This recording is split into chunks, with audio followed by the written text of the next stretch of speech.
Ne mund shohim përfshirjen e drejtë për drejtë Kadri Veselit në krimet e ngritura në atë akuzë edhe sa i takon ndalimit të Milan Mitrovicit.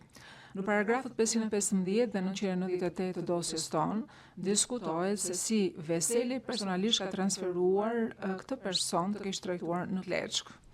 Raporti i KVM-s P-4052 thot që bashkëbiseduesit e UÇK-s i kanë konfirmuar KVM-s pak pasi është kapur personi në fjalë që ata po e mbanin Mitrovicin dhe i kanë thënë atyre, dhe këtu citoj, që po prisnin udhëzime prej komandës më të lartë lidhur me këtë person.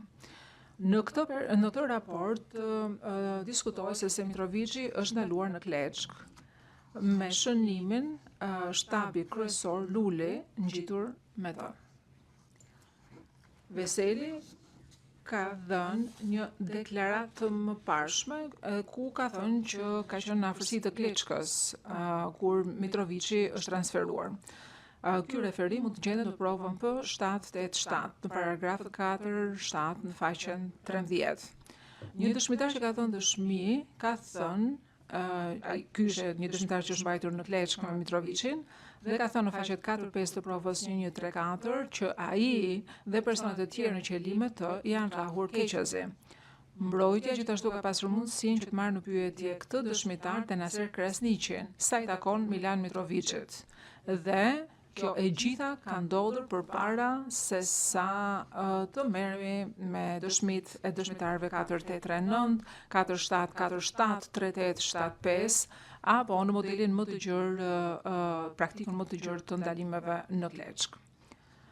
Mbrojtja e Veselit thjesht e ka gabim kur thot në paragrafin 600 të dosjes së saj që dëshmitar 4839 është e vetmja provë dhe e vetmi provë vendimtare kundër Veselit lidhur me këtë incident. Dhe Kadri Veseli ka ende shumë më tepër informacion sa i takon krimeve të kryera, edhe përtej atyre në të cilat ai ka qenë personalisht i përfshirë.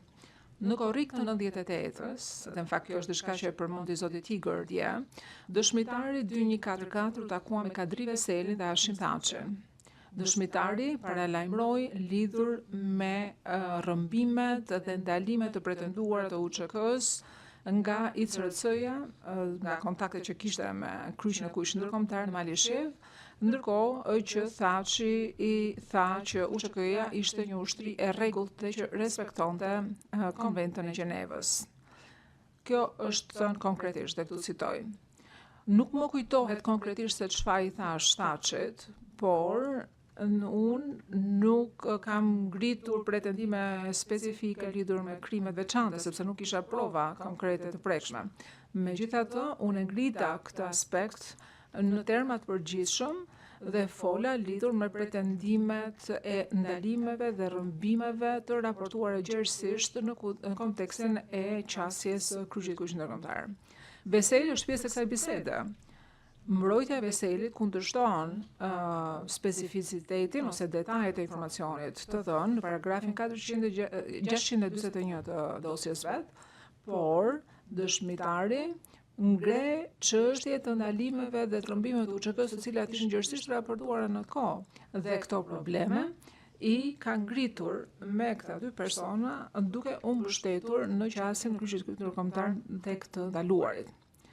Sikur se është vendosur nga dhoma e apelit të TPN-s në paragrafin 28 të një gjykimit të vet, informacione që i është dhënë të akuzuarve dhe njoftimi i tyre duhet që të ketë qenë mjaftueshmërisht alarmues për të justifikuar hetimet më tepshme lidhur me atë çfarë ndodhte në realitet.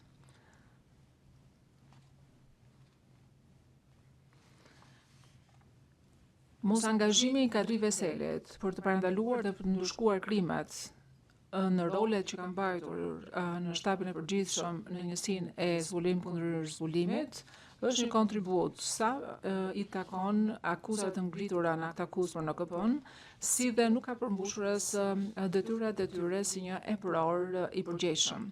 Mungesa e tij në Kosovë nuk e ndryshon situatën. Veseli mund të ushtronte kompetencat veta në Kosovë kudo që të ishte dhe kudo që të dëshironte.